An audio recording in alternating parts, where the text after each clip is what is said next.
Hello Praxis members, today we will be immersion dyeing using ProChem MX reactive dyes. This dye works on cotton, linen, rayon, and silk. Immersion dyeing is really great if you need to cover a large swatch of fabric. So let's get started. Step number 1 is to gather all of your materials. Obviously you will need your dye stuff. Today I'm just using some plain cotton, but this process would also work with yarn. You will need your container to dye in, make sure the fabric fits in there. Your dye, this is tangerine. Salt, preferably non-iodized. Stirring utensils, as well as measuring cups and spoons, the scale, and of course safety equipment. You will also need your handy dandy recipe, which can be found over in the recipe binder, which is next to the dye vent.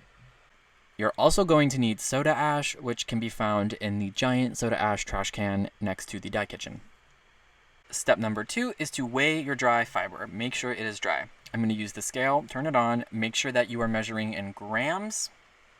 My fiber didn't really fit on this little scale, so I'm just grabbing a bucket here to stuff it in. Make sure if you use a container that you tear the scale. And then I'm going to put my fiber in, let's see, 151 grams. Okay.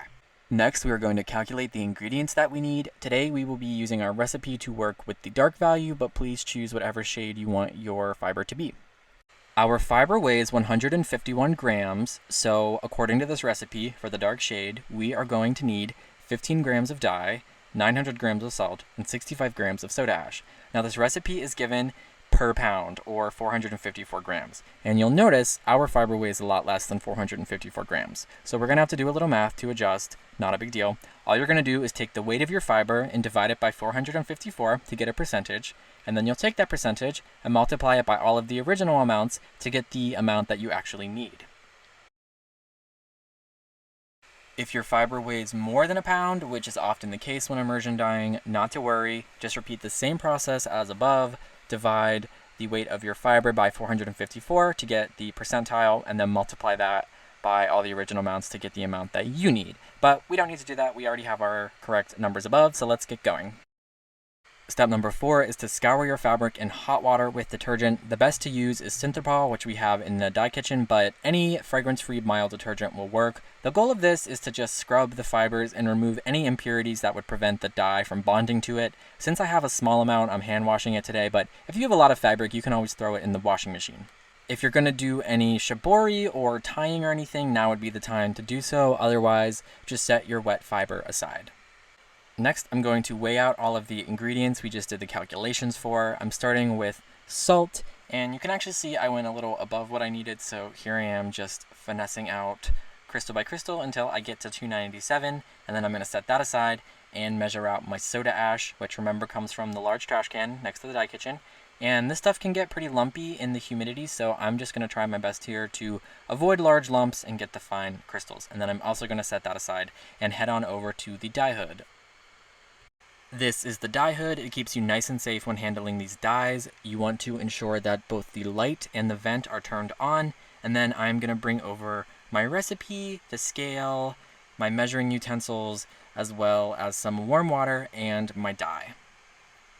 According to our calculations, we need 4.95 grams of dye. The scale does not get that precise, so I'm just going to round it up to 5. Here I am opening the dye under the dye hood, and only under the dye hood. Notice I'm also wearing gloves. This stuff is toxic. You do not want it in your lungs or on your skin or anywhere, so please be careful and use proper safety equipment. I am measuring out 5 grams here, and then I'm going to add a tiny amount of warm water, and I mean tiny, just enough to get a lump-free paste. You do not want to see any dye particles floating in here. You want it to be completely smooth, and the little rubber spatulas we have are actually really great for this. Once it's completely smooth, set it aside and wipe out the dye vent. You don't want any extra dye particles floating around. And then also make sure that you turn out the light and turn the vent off. Step number 6, time to dye. So the general rule of thumb is to use 2.5 gallons per pound of fiber. That's what I'm using today since I had less than a pound. This isn't really an exact science. You just need to make sure that your fiber is going to float freely in there and not be all scrunched and bunched up. And then I'm adding the salt that we measured out. I'm going to give it a really good stir and make sure that it's all dissolved. It might take a minute, but it will dissolve. And then I'm also going to add the dye that we just measured out. That looks like a pumpkin squirrel. It's so pretty. And then I'm going to give that a really good stir as well and just make sure everything is all incorporated and there are no flakes of anything left floating in there.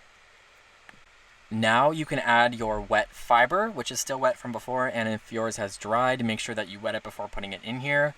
But I'm going to add it and then stir it continuously for the next 15 minutes. If you don't stir it continuously, you'll get a mottled effect, which looks like this, which is cool. So if that's what you're going for, then don't stir it. But if you want a super even and smooth dye, then you're going to want to stir it. You don't have to be too aggressive. I'm just gently manipulating it here in the water, giving it some good pokes every 30 seconds or so.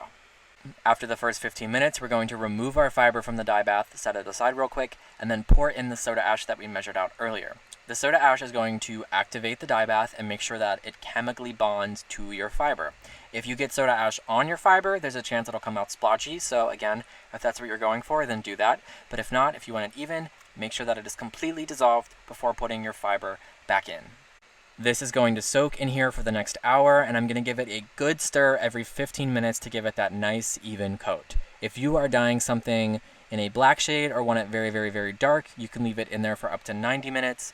Remember that your fabric and the dye are always going to appear darker when they are wet, and they will dry lighter, so make sure that you leave it in there for the full amount of time to ensure that it comes out the color that you want.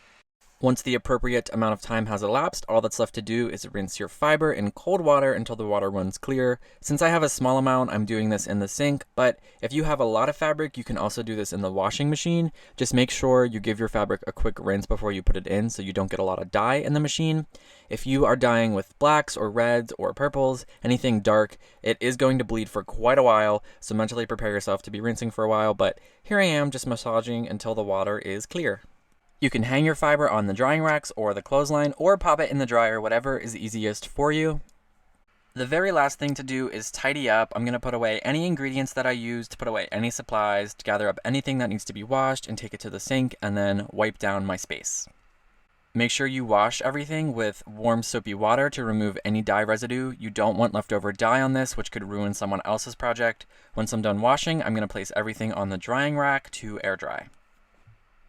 And that is that, y'all. Look at this beautifully dyed fabric, nice and even. Remember, immersion dyeing is great if you need to cover a large swatch of fiber. As always, have a good one. If you have any questions, be sure to let us know. We'll see you around the studio. Bye!